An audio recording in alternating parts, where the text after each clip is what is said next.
was about 8 years old. And I actually ended up living with my father until I was about 15 years old.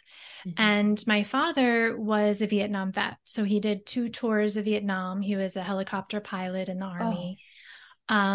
And, at the time, back in the early, late 70s, early 80s, we didn't have this terminology of PTSD, but that's what he had ultimately.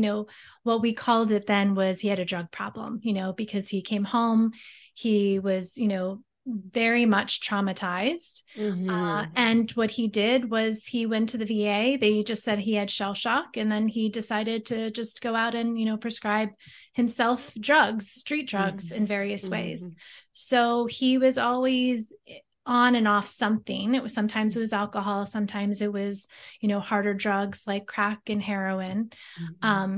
And he did his best, but we didn't have that terminology. We didn't have the tools that we have now. Really this idea of trauma is relatively new in our culture, probably even, I would say the past 5 years, but more so, more readily available to the public. But before that, it was this term that we put on, veterans of like 10, 15 years ago. So back then it was not talked about.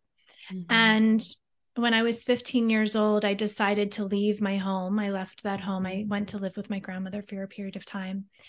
But during that whole time, even previous to when my parents separated, I danced. It brought me so much joy to dance in my room alone, to dance for people, to dance on stage.